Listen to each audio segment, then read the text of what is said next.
ये सिर्फ अतुल जी की कहानी नहीं है। ऐसे बहुत सारे मर्द हैं, ऐसे बहुत सारे मेल हैं जो फॉल्स एलिगेशन झेल रहे हैं। Even in some cases Supreme Court has gone to the extent of saying कि जो डाउरी रिलेटेड मैटर्स हैं ये लीगल टेररिज्म है। देखिए, पहली बात तो ये है कि बेंगलोर पुलिस ने निकिता सिंघानिया जो उनकी वाइफ हैं उसके अगेंस्ट और उनके परिवार वाले जो लोग हैं उनके अगेंस्ट FIR रजिस्टर कर ली है।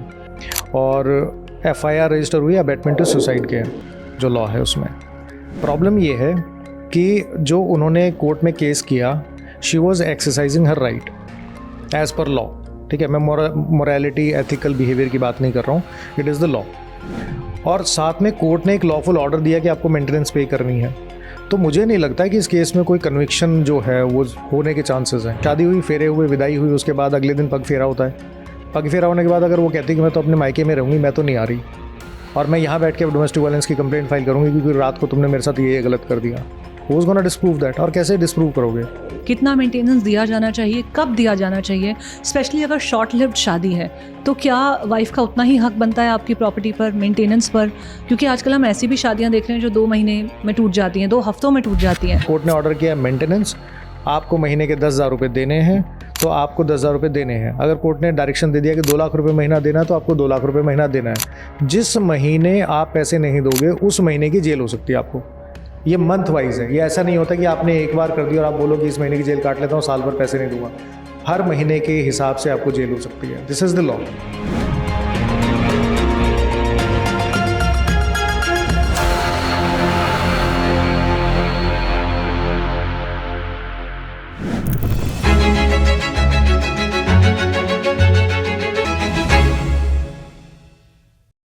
नमस्कार, स्वागत है आपका the journey within podcast में मेरे यानी शोभा राणा के साथ।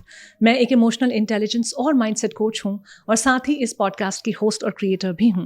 The journey within podcast का एम है कि आपको आपकी बेस्ट लाइफ डिज़ाइन करने में मदद कर सकें, और ये हम करते हैं by taking the journey with in, अपने अंतर्मन, अपने इनर वर्ल्ड, अपने इनर सेल्फ की तरफ लौट आने से और एक पूरी समझ या जागरूकता पैदा करने से कि आज हम जो सोचते हैं, हमारे thoughts, feelings, emotions, life events के बारे में हम जो समझ रखते हैं वो कहाँ से आती है, और उसको बेहतर करके हम अपने आज की एक पूरी तरह से समझ कैसे पैदा कर सकते हैं, ताकि जो हमारी ड्रीम लाइफ है, जो हमारी बेस्ट लाइफ का वर्जन हमारे दिमाग में है, उसको हम जी पाएं।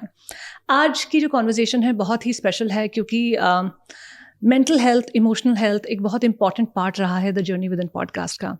अभी रिसेंटली जो इंस्टेंस हुआ, अनफॉर्चुनेट इंस्टेंस, जिसमें अतुल सुभाष जी जो कि एक AI इंजीनियर थे बैंगलोर से, जिन्होंने सुसाइड कमिट किया क्योंकि उनके ऊपर बहुत सारे केसेस उनकी वाइफ के द्वारा जो उन्होंने एलिगेशंस लगाए हैं अपने एक लंबे से सुसाइड के वीडियो में, जो कि 1 घंटे 3 मिनट तक का वीडियो है, और साथ ही एक 25 पेज का उन्होंने जो एक सुसाइड नोट छोड़ा है, उसने बहुत सारे सवाल पैदा किए हैं मेंस मेंटल हेल्थ पर, इमोशनल हेल्थ पर, हमारी लॉ और इंस्टीट्यूशंस पर। तो आज के इस एपिसोड में हम इस टॉपिक को लेकर बात कर रहे हैं ताकि हम अपने राइट्स को लेकर थोड़े और ज़्यादा जागरूक हो पाएँ, खुद को कैसे बचा पाएँ ऐसी सिचुएशंस में, वहाँ कुछ सीख मिल पाए, और साथ ही साथ अपनी मेंटल हेल्थ और इमोशनल हेल्थ को भी हम कैसे संयम से रख सकें, उसकी भी एक समझ पैदा हो। आज हमारे साथ हैं एडवोकेट विकास नागवान जी, जो कि एक बहुत ही पॉपुलर क्रिमिनल लॉ एक्सपर्ट और साथ ही साथ फैमिली लॉ एक्सपर्ट हैं, और आज हमारे साथ ये इस केस को डिस्कस करेंगे, और साथ ही साथ हम डिवोर्स लॉ के और भी डिफरेंट पहलुओं को, जैसे कि लॉ मेंटेनेंस को लेकर क्या है, चाइल्ड्स कस्टडी को लेकर क्या है, जो शादियां बहुत लंबे समय तक नहीं चलती है, जल्दी ख़त्म हो जाती हैं, उनमें क्या राइट्स होते हैं एक फ़ीमेल के और एक मेल के, फॉल्स एलिगेशंस की क्या कोई पनिशमेंट है अगर वो प्रूव भी हो जाए, और इस तरह के बहुत सारे इंपॉर्टेंट क्वेश्चंस हमने आज इस कॉन्वर्जेशन में एड्रेस करने की कोशिश की है। तो चलिए मिलते हैं विकास नागवान जी से on the journey within podcast. नमस्कार। So good to meet you Vikas ji. आज का जो टॉपिक है बहुत ही संवेदनशील है। बहुत इस तरह के एपिसोड्स मैं काफ़ी कम बनाती हूँ जो टॉपिक से रिलेटेड हो, लेकिन ये वीडियो देखकर मैं खुद को रोक नहीं पाई, क्योंकि इस बारे में बात करना, हमारा प्लेटफॉर्म जिसके पास काफ़ी सारे लोगों का सपोर्ट है, काफ़ी लोग हमारा पॉडकास्ट देखते हैं, तो हमें ज़रूर एड्रेस करना चाहिए इस प्रेजेंट सिचुएशन को, जिसने हमारे लॉ एंड ऑर्डर पर, एक शादी की जो इंस्टीट्यूशन है उस पर, एक मेल और फीमेल के क्या राइट्स हैं उस पर बहुत सारे सवाल खड़े किए हैं। सो डायरेक्टली हम अतुल सुभाष जी के केस से ही इस बात को इवॉल्व करते हैं। तो विकास जी, अतुल जी ने एक बहुत लंबा अपना सुसाइड का वीडियो बनाया जिसमें उन्होंने काफ़ी सारे एलिगेशंस भी लगाए, काफ़ी सारे उन्होंने बोला कि मेरे पास प्रूफ्स भी हैं और डॉक्यूमेंट्स भी हैं, और उन्होंने कुछ अपनी आखिरी इच्छाएं भी रखी। तो जो मेन है हमारी कंट्री में, मर्द, उनके पास क्या सुसाइड ही एक ऑप्शन रह जाता है जब इस तरह के लंबे लंबे डिवोर्स केसेस चलते हैं, बहुत सारे एलिगेशंस लगाते हैं, बार बार कोर्ट में पेशी लगती है? देखिए, suicide is never the option, it is just an alternate. what has happened is unfortunate. But ये सिर्फ अतुल जी की कहानी नहीं है.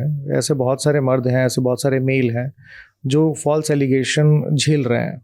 Even in some cases Supreme Court has gone to the extent of saying कि जो डाउरी रिलेटेड मैटर्स हैं ये लीगल टेररिज्म है, क्योंकि इसमें उन लोगों के अगेंस्ट भी एलिगेशन लगा दिए जाते हैं फैमिली में जो साथ में नहीं रहते हैं. They are living abroad, they are living in some other city, state.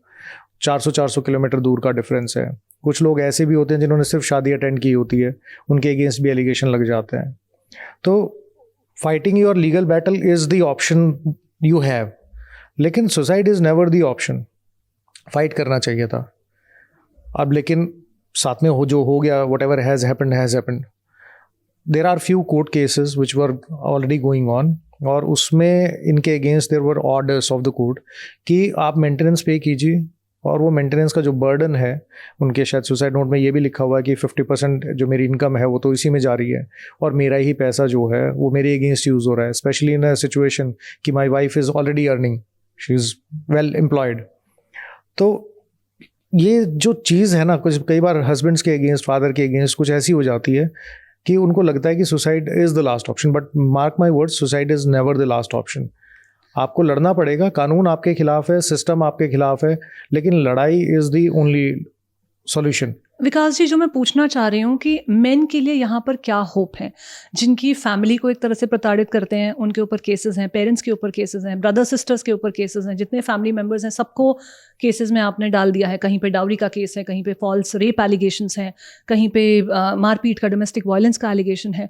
तो एक आदमी जो इस लीगल बैटल को लड़ रहा है, जैसे कि अगर अतुल सुभाष जी की भी बात करें तो he fought it for like what 2 years, 2 + 2.5 years, 2.5 साल तक वो इससे लड़ते रहे. बहुत दूर जौनपुर में जाके, बैंगलोर से उनको जाना पड़ता था कोर्ट की पेशी में. मेंटली बहुत हरास हो गए थे. तो what is the hope for such a man जिसको एक जॉब भी करनी है, जहाँ पे एक अपना स्ट्रेस है, एक अपनी डिमांड है, और एक नंबर ऑफ़ छुट्टियाँ मिलती हैं एक साल में. ऐसा नहीं कि आपके पास अनलिमिटेड टाइम है कि आप ये सब मैटर्स को अटेंड कर सको. फिर एक बहुत लिमिटेड समझ है लीगल लॉज की, अपने खुद के राइट्स की, हमारे ऊपर क्या इस्तेमाल किया जा सकता है उसकी, क्योंकि हम जिस तरह से बड़े होते हैं हमारे एजुकेशन सिस्टम में कोई ऐसा स्कोप नहीं है कि हम जागरूक हों, तो जब आप ऐसी सिचुएशन में हो जहाँ पे आपको जॉब का स्ट्रेस है, आपको अपने राइट्स की भी पूरी तरह से अवेयरनेस नहीं है, थोड़ा सा लॉ भी हमारा फेवर कर रहा है अगर दूसरे जेंडर को, then what is the hope? थोड़ा फेवर नहीं कर रहा है. देखिए, आप बात समझिए. अगर आप मर्डर करेंगे, वेदर यू आर मेल और फीमेल, तो आपके against their is a punishment, ठीक ठाक है. लेकिन जहाँ पे भी महिला रिलेटेड कोई कानून जो लॉ है, या महिला रिलेटेड कोई केस आता है, हस्बैंड वाइफ का डिस्प्यूट होता है, तो उसमें law are kind of one sided. वो जेंडर स्पेसिफिक या जेंडर सिलेक्टिव लॉज बने हुए हैं. इन ए सेम सिचुएशन अगर हस्बैंड वाइफ एक दूसरे के अगेंस्ट कोई एलिगेशन लगाते हैं, तो ये सिचुएशन इस तरह की होती है कि एक को तो जेल हो सकती है और दूसरे को नहीं हो सकती, just because of the gender, क्योंकि कानून ही ऐसा बना हुआ है. और जिस होप की आप बात कर रहे हैं, वो होप जो है बहुत कम है. The situation of those people who are facing false allegation, उनकी सिचुएशन इज़ पैथेटिक. आप सोच समझ के देखिए कि कोर्ट में मेरे पास ऐसे भी केसेस हैं जो 8-8, 10-10 साल से चल रहे हैं, और उसमें एलिगेशन जो है, बहुत सारे फेक एलिगेशन लगे हुए हैं, और उन एलिगेशन को लगाने का जो एक्सटेंट है, जो लिमिट है, वो भी नहीं है. And most of the time जब एलिगेशन लग जाते हैं, उस पर FIR हो जाती है, केस चलता रहता है, और कोई प्रूफ नहीं है उन सब चीज़ों का. The case is going on just because the daughter in law और the wife is saying so. और जो झूठी गवाही देना, झूठी इन्फॉर्मेशन देना है, अगर आज 1000 केस ऐसे होते हैं जिसमें wife raises false allegation against the husband, तो उसमें शायद ही एक केस ऐसा होता होगा जिसमें वाइफ के अगेंस्ट ये प्रूव होने के बाद कि जो एलिगेशन झूठे हैं, तो उस पर कोई कार्रवाई होती हो. कोई कार्रवाई नहीं होती है उसके ऊपर. आप कुछ भी झूठ बोलो, अगर प्रूव भी हो जाए कि आपने कोर्ट का भी टाइम खराब किया है, आपने एक इंसान को भी हरास किया है एज अ फीमेल, तब भी आपके खिलाफ कोई कार्रवाई नहीं की जाएगी. देखिए, जहाँ फैमिली लॉ की बात आती है, तो अप्रॉक्सीमेटली 90% केसेस ऐसे हैं जो सेटल हो जाते हैं. They don't see the end कि कन्विक्शन होगा या फिर आपका एक्विटल होगा, वो नहीं देखते हैं। बाकी के जो 10% केसेस हैं उसमें से अगर सारे के सारे जो है, मैं ये भी मान लूँ कि सारों में बरी हो गए हस्बैंड, तो बहुत मिनिमम 1 या 2 केस ऐसे होते होंगे जिसमें वाइफ के अगेंस्ट कोर्ट बोलता है कि इसने झूठी एलिगेशन लगाई थी, अब ये यहाँ से एक्विट हो गए, तो इनकी वाइफ के अगेंस्ट अब कार्रवाई बनती है। जबकि लॉ तो ये कहता है कि अगर आप पुलिस को भी झूठी गवाही देते हैं, झूठी इन्फॉर्मेशन देते हैं, तो पुलिस के पास भी अथॉरिटी कि आपके अगेंस्ट एक्शन ले सके। बट प्रेशर इतना है, सोसाइटल प्रेशर है, मीडिया का प्रेशर है, लॉ ऐसा है कि पुलिस वाले भी बहुत बार ये जानते हुए कि ये झूठ बोल रही है, वो लॉ से बंधे हुए हैं, उनको कार्रवाई करनी पड़ती है। कोर्ट जो है उनको भी कई बार ये लगता है कि ये इतनी जो एलिगेशन लगा रही है हो सकता है इसमें झूठ हो, क्योंकि एक जज भी is also human being, lawyer is also human being, लगता होगा, लेकिन वो कानून से बंधे हुए हैं, उनको जो काम करना है वो कानून के दायरे में करना पड़ता है, और इसीलिए जो बाद में आउटकम है वो बहुत नेगेटिव निकल के आता है फॉर इंडियन मैन इन जो चल रही हैं चीज़ें। तो अभी जो ये अतुल सुभाष जी का केस है, उनकी वाइफ निकिता सिंघानिया, जिस पर उन्होंने काफ़ी सारे बोल्ड एलिगेशंस लगा के अपने सुसाइड को अटेम्प्ट किया या सुसाइड कर लिया, unfortunately it is so difficult for me to even speak about it, you know, लेकिन उन्होंने वो किया। तो अब निकिता सिंघानिया के साथ क्या होगा अगर ये एलिगेशंस प्रूव हो जाते हैं? So what is the outcome? देखिए, पहली बात तो ये है कि बेंगलोर पुलिस ने निकिता सिंघानिया जो उनकी वाइफ हैं उसके अगेंस्ट और उनके परिवार वाले जो लोग हैं उनके अगेंस्ट एफआईआर रजिस्टर कर ली है, और एफआईआर रजिस्टर हुई अबेटमेंट टू सुसाइड के जो लॉ है उसमें। प्रॉब्लम ये है कि जो उन्होंने कोर्ट में केस किया, she was exercising her right as per law, ठीक है, मैं मोरालिटी एथिकल बिहेवियर की बात नहीं कर रहा हूँ, इट इज़ द लॉ। और साथ में कोर्ट ने एक लॉफुल ऑर्डर दिया कि आपको मेंटेनेंस पे करनी है। तो मुझे नहीं लगता है कि इस केस में कोई कन्विक्शन जो है वो होने के चांसेस हैं, very bleak chances of conviction. Case होगा, इन्वेस्टिगेशन चलेगी, उनको बेल लेनी पड़ेगी, हो सकता है कि जो कोर्ट केस है उनके अगेंस्ट वो चले, लेकिन उसमें कन्विक्शन होने के चांसेस बहुत बहुत मिनिस्क्यूल हैं, बहुत कम, क्योंकि कोर्ट का ऑर्डर है, सही या गलत। अगर कोर्ट का ऑर्डर गलत है तो प्रोसेस ये है कि आपको सुपीरियर कोर्ट में उसको चैलेंज करना चाहिए, आप सुप्रीम कोर्ट तक जाके लड़ो, बट वो ऑर्डर तो है ना, और इन्फोर्समेंट उस ऑर्डर का है। हम एक तरफ तो बोलते हैं कि हमें किसी चीज़ पे भरोसा नहीं है, लॉ एंड ऑर्डर को मेंटेन करने का जो जिम्मा है वो गवर्नमेंट के पास है, और उसी चीज़ के लिए वो कानून बनाते हैं। उस कानून से पुलिस वालों को भी बांध देते हैं, सोसाइटी को भी बांध देते हैं, कोर्ट को भी बांध देते हैं, और यही यहाँ हुआ है जो सिचुएशन है। बात यह है कि अगर आपके अगेंस्ट कैसी भी गंदे से गंदी सिचुएशन है, बेकार से बेकार ऑर्डर है, आपके पास राइट है कि आप सुप्रीम कोर्ट तक जाके लड़ लो। लेकिन जो बहुत सारे केसेस ऐसे होते हैं जिसमें हस्बैंड सुप्रीम कोर्ट तक चला भी जाता है, तो उसको कहते हैं ना, वो जस्टिस कहते हैं, जिसकी हम बात कर रहे हैं, न्याय है, वो नहीं मिलता है।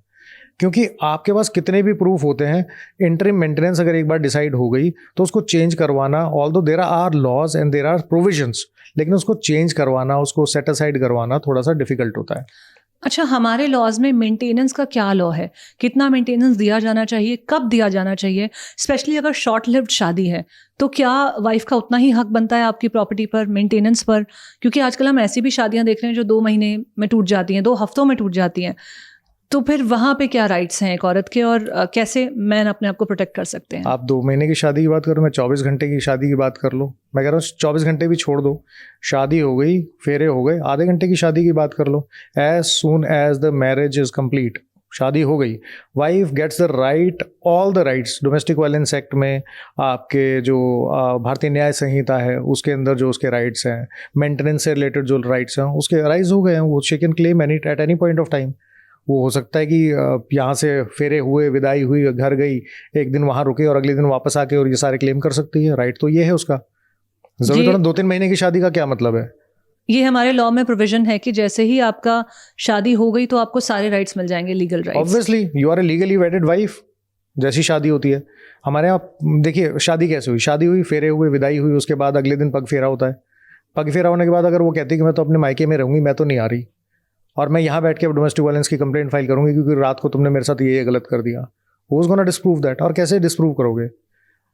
द सिचुएशन इज कि when the husband is stuck in this he she's see she's situation, तो उसको डिस्प्रूव करना मुश्किल हो जाता है क्योंकि लॉ फेवर्स फीमेल्स, और वहाँ जाके उसके अगेंस्ट जो ऑर्डर्स होते हैं कोर्ट के, क्योंकि कोर्ट भी बाउंड है, it doesn't matter what I know, it doesn't matter what you know, what matters is what you can prove in court. लेकिन आपके अगेंस्ट अगर झूठे एलिगेशन लग गए तो आपको उसको डिस्प्रूव करने के लिए प्रोसेस समझना पड़ेगा कोर्ट में कैसे है। आज किसी ने कोई केस शुरू किया तो केस शुरू होता है एलिगेशन के बेस पे, एलिगेशन लग गई, सच्ची हो झूठी हो, अब there is a due process of law that has to be followed. उसके बाद आपका जो प्रोसिक्यूशन एविडेंस है, मान लीजिए मेंटेनेंस की बात करते हैं, तो सबसे पहले आपने एप्लीकेशन फाइल की, उसके बाद आपने बोला कि जब तक केस चलेगा अब इंटरिम मेंटेनेंस पे करनी पड़ेगी। अब इंटरिम मेंटेनेंस आप पूछोगे क्या है? Interim maintenance is basically the EMI of a court order जो कभी बाद में आएगा। जब तक केस चल रहा है तब तक आपको ये पे करना पड़ेगा, जब तक कोर्ट फाइनली डिसाइड करेगा तब देखेंगे। ज़्यादा पे कर दिया आपने और उस टाइम कम डिसाइड हुआ तो एडजस्ट हो जाएगा, और अगर बाई चांस उस टाइम पे ज़्यादा डिसाइड हो गया तो जो आपने पहले किया था वो एडजस्ट हो जाएगा, तो आपको पे करना पड़ेगा। मेंटेनेंस का क्या लॉ है इंडिया में? कितना परसेंट एक आदमी की सैलरी का एक वाइफ को मेंटेनेंस दिया जा सकता है, और बाकी प्रॉपर्टी और दूसरे उनके जो एसेट्स हैं उसमें कितना राइट है? देखो, मेंटेनेंस के लॉ जो हैं these are basically governed by two things. एक तो हमारा भारतीय नागरिक सुरक्षा संहिता जो पहले CRPC होती थी, सेक्शन 125 हुआ करता था, शायद 144 हो गया है। दूसरा डोमेस्टिक वायलेंस एक्ट।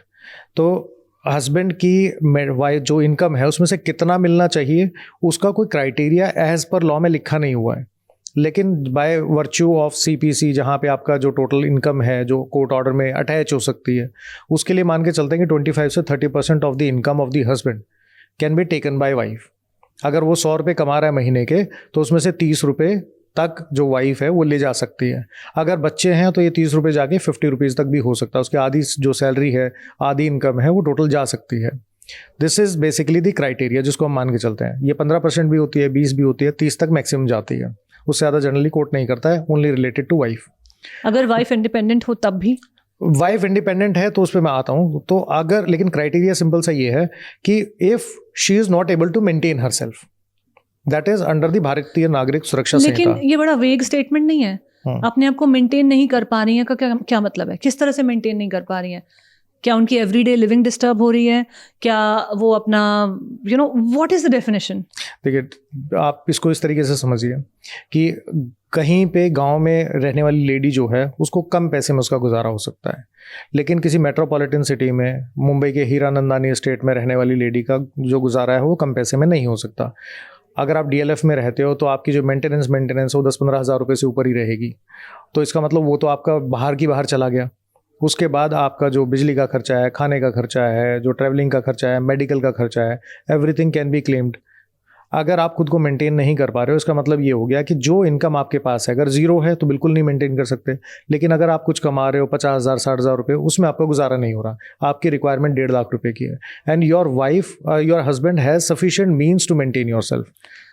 लेकिन ये डिसाइड कौन करता है कि आपकी मंथली मेंटेनेंस 1.5 लाख रुपए की है? मतलब ऐसे तो कोई कुछ भी बोल सकता है। बोलते हैं ना, 1 करोड़ रुपए मांगती हैं। जैसे कि अतुल जी के केस में भी उनकी वाइफ ने 2 लाख रुपए मंथली मेंटेनेंस क्लेम किया। तो फिर उसका क्या सोल्यूशन है? उसका सोल्यूशन सिर्फ इतना होता है कि ये डिफरेंस देखा जाता है कि हस्बैंड कितना कमा रहा है, वाइफ कितना कमा रही है, व्हाट इज द डिफरेंस। एक 10 लाख रुपए महीना कमा रहा है, एक 1 लाख रुपए महीना कमा रही है, तो ये देखा जाएगा कि इसका कितना रेशो इसको मिल सकता है। अगर वो 1 लाख रुपए कमा रही है और हस्बैंड 10 लाख रुपए महीना कमा रहा है तो उसकी 1/3 तक जा सकता है, लेकिन 1 लाख तो कमा ही रही है ना, तो 2 लाख रुपए कोर्ट ऑर्डर कर सकता है पर मंथ कि बाकी के आप दे दो ताकि इसकी जो मेंटेनेंस है वो पूरी हो सके। बट दैट इज अंडर भारतीय नागरिक सुरक्षा संहिता। अगर आप डोमेस्टिक वायलेंस एक्ट में मेंटेनेंस मांगोगे तो उसमें देयर इज अ प्रोविजन जो ये कहता है कि वाइफ को सेम स्टैंडर्ड ऑफ लिविंग का राइट है जो हस्बैंड के साथ रहते हुए था। तो अगर आप सेपरेट हो गए तो भी आप same standard of living maintain कर सकते हो और उसके लिए आप उतना अमाउंट क्लेम कर सकते हो। अच्छा, अगर आप एक हस्बैंड के साथ अपने 3-4 बेडरूम फ्लैट में एक बहुत पॉश एरिया में रह रहे थे, मर्सिडीज आपके पास थी, तो आपको सेम लिविंग स्टैंडर्ड, आप बोलो कि मुझे भी एक सेम ऐसा ही एग्जैक्टली यही सिमिलर फ्लैट चाहिए, सिमिलर गाड़ी चाहिए, सिमिलर लाइफस्टाइल चाहिए, सिमिलर नंबर ऑफ सर्वेंट्स चाहिए, तो हस्बैंड को सब कुछ प्रोवाइड करना पड़ेगा। अगर हस्बैंड के इतना कर रहा है, उसके पास इतने इनकम है, उसके पास इतने मीन्स हैं, तो डेफिनेटली कोर्ट के पास ये पावर है और वाइफ के पास राइट है क्लेम करने का। बट आजकल अगर मैं अर्बन सिटीज़ की बात करूँ तो यूजुअली लोग जो अच्छे अपार्टमेंट्स में रहते हैं, जो करते हैं, तो मोस्टली उतना ही हो पाता है कि आप अपना देख पाओ। अगर आप सेपरेट हो जाते हो तो आपके पास इतना बैलेंस नहीं होता है कि आप दोनों का उतना ही स्टैंडर्ड मेंटेन कर पाओ, right? I hope you are understanding what I am trying to ask. तो आपका खर्चा बढ़ जाता है ना। हाँ, तो लेकिन आपकी इनकम तो वही है, तो फिर आप कैसे मेंटेन करोगे? कैसे मेंटेन करोगे? अगर कोर्ट का ऑर्डर हो तो कंप्लाई करना ही पड़ेगा, नहीं तो जेल जाओगे। तो ऐसा भी हो सकता है कि आप फिर छोटे घर में शिफ्ट हो जाओ, तो वो आपका स्टैंडर्ड बन जाए, दैट विल डिसाइड कि हमारा दोनों का क्या स्टैंडर्ड होगा। देखो, मैं आपको एक इंसिडेंट बताता हूँ दिल्ली का। मतलब क्योंकि इतना वेग है ना, मुझे समझ नहीं आ रहा है कि इसमें मैं आपसे सही सवाल पूछूं कैसे और क्या सही सवाल होगा। क्योंकि जैसा हमने कहा कि जो शादी होकर जो वो स्टैंडर्ड में जी रही थी, हो सकता है हस्बैंड अपने पूरा सैलरी, एक काफ़ी बड़ा अपनी सैलरी का हिस्सा अपनी लाइफ को सपोर्ट करने और अपने ठाट बाट के लिए खर्च कर रहा हो, या एक लिविंग स्टैचर देने के लिए। अब ये अगर डिवोर्स हो जाता है, वो तो अपनी एनीवे सैलरी पूरी एग्जॉस्ट कर ही रहे थे, तो अब कैसे वो सेम चीज़ 2 बार कैसे मेंटेन कर पाएंगे, खुद का भी और उनका भी? करना पड़ेगा ना, नहीं करोगे जेल जाओगे। बड़ा सिंपल सा है, लॉ है। अगर कोर्ट ने ऑर्डर कर दिया तो आपको कंप्लाई करना ही पड़ेगा। आपके पास ऑप्शन ही क्या है? तो उसको सेट असाइड करवाओ, आप सुपीरियर कोर्ट में जाओ, उसको चैलेंज करो, उसको अमेंड करवाओ, चेंज सर्कमस्टेंसेज हैं जो भी है, आप अपनी लीगल रेमेडी एग्जॉस्ट करो। सारा कुछ होने के बाद भी अगर नहीं होती है तो the court order must be complied with. नहीं तो प्रोविजन सिंपल सा है, कोर्ट ने ऑर्डर किया मेंटेनेंस, आपको महीने के 10,000 रुपये देने हैं तो आपको 10,000 रुपये देने हैं। अगर कोर्ट ने डायरेक्शन दे दिया कि 2 लाख रुपए महीना देना है तो आपको 2 लाख रुपए महीना देना है। जिस महीने आप पैसे नहीं दोगे उस महीने की जेल हो सकती है आपको। ये मंथ वाइज है, ये ऐसा नहीं होता कि आपने एक बार कर दिया और आप बोलो कि इस महीने की जेल काट लेता हूँ, साल भर पैसे नहीं दूंगा। हर महीने के हिसाब से आपको जेल हो सकती है। This is the law. तो आप करोगे क्या? The situation is pathetic, I am telling you, it is pathetic situation for Indian man, specially in situations जहां उनके अगेंस्ट फॉल्स एलिगेशन होते हैं, झूठे आरोप लगते हैं और उनके बेसिस पे कोर्ट से ऑर्डर हो जाते हैं उनके अगेंस्ट। ऐसे बहुत सारे केसेस हैं। कई बार ये भी होता है कि दिल्ली के पॉश एरिया में रहने वाले 4 फ्लोर की बिल्डिंग है, 300 गज का मकान है, किराए पे दे सकते हैं, सब कुछ कर सकते हैं, और वाइफ उसके आती है और कहती है कि ससुर ने मेरे अगेंस्ट मेरे को छेड़खानी की है। अब ससुर तो रह नहीं सकता वहाँ पे, ससुर बूढ़ा है, तो उसको बेसिकली संभालने के लिए उसकी वाइफ भी साथ बाहर जाएगी रहने के लिए कहीं और, तो बेटा भी कहीं और जाएगा रहने के लिए। मैंने ऐसे भी केसेस देखे हैं जहाँ 4-4 साल तक उस प्रॉपर्टी को सिर्फ जो डॉटर इन लॉ है वो उसने एंजॉय किया है, और जो बाकी के परिवार के लोग हैं, सास ससुर और पति, वो किराए पे जाके रहे हैं 2 BHK के मकान में। सब निकल गए क्योंकि उसने बार बार बोलती थी कि मुझे छेड़ रहा है, मुझे छेड़ रहा है, मुझे छेड़ रहा है। हर दूसरे दिन पुलिस आती थी। करे क्या? तो या तो वो FIR झेले, वो परेशानी झेले, और या फिर जाके कहीं और रहे। कम से कम लाइफ है, you have a right to have a peaceful life. आप अपनी जिंदगी को शांति से जीने के लिए सारा काम करते हो, और ये तो क्रांति है। करोगे क्या? तो विकास जी, बहुत सारे लोग जो एक नॉर्मल सिटीजन है, वो तो सीधे साधे होते हैं, उनको इतने लॉज नहीं पता होते, और हर कोई पुलिस कोर्ट कचहरी ये सब अवॉइड करना चाहता है। जैसा आपने बताया कि उनके पास ऑप्शन क्या है, तो ऐसी भी डॉटर इन लॉज हैं जो फेक रेप के केसेस लगा देती हैं अपने फादर इन लॉ के ऊपर, ससुर के ऊपर, मदर इन लॉ, हाँ, सब पे लगा देती हैं, जितने भी मेन होते हैं फैमिली में। और मदर इन लॉ के ऊपर भी डोमेस्टिक वायलेंस, मारपीट का वो सब केस चल जाता है। तो फिर उसमें ये प्रूव कैसे होगा कि ये फेक है या नहीं है? जो कोर्ट में लोग लड़ाई लड़ते हैं वो इसी बात की लड़ाई है कि आप कैसे प्रूव करोगे, क्योंकि क्या एक औरत की कही हुई स्टेटमेंट इतनी बड़ी है कि कोर्ट उसको पहले मानेगा देन कि बाकी लोग क्या कह रहे हैं? यस, औरत की कही हुई स्टेटमेंट को प्रेफरेंस मिलेगी, और मिलती है, चाहे बाकी बहुत सारे लोग कुछ भी कह रहे हो। बात आप जो कहोगे, जब आपकी कहने की बारी आएगी तब तक डिफेंस एविडेंस आता है, तब तक उससे पहले आपकी प्रोसिक्यूशन एविडेंस चलता है, और प्रोसिक्यूशन एविडेंस में 7-8 साल लग जाते हैं। आप अपने डिफेंस में कितना भी बोलते रहो। एक डिवोर्स केस कितना लंबा खिंच सकता है?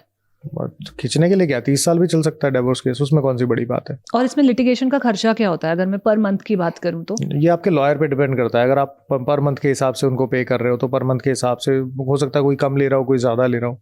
लेकिन आई हैव सीन केसेस जहाँ करोड़ों रुपए भी खर्च होते हैं पूरे टोटल लिटिगेशन में चलते चलते सुप्रीम कोर्ट तक जाते हुए। तो देयर इज नो एंड। एक सिंपल मिडिल क्लास आदमी जो ऐसे केसेस में फंस गया है, जैसे कि अतुल सुभाष जी का केस ले लें, कि जो ठीक ठाक कमा रहे हैं और ऐसे केस में फंस गए हैं, और अब लिटिगेशन का भी उनको खर्चा उठाना पड़ रहा है, साथ साथ मेंटेनेंस भी देनी पड़ रही है, और एक मोटी एलिमनी भी डिमांड की गई है 3 करोड़ की, कि ये आपको लमसम तो देना पड़ेगा, और मंथली मेंटेनेंस अलग है, चाइल्ड सपोर्ट अलग है।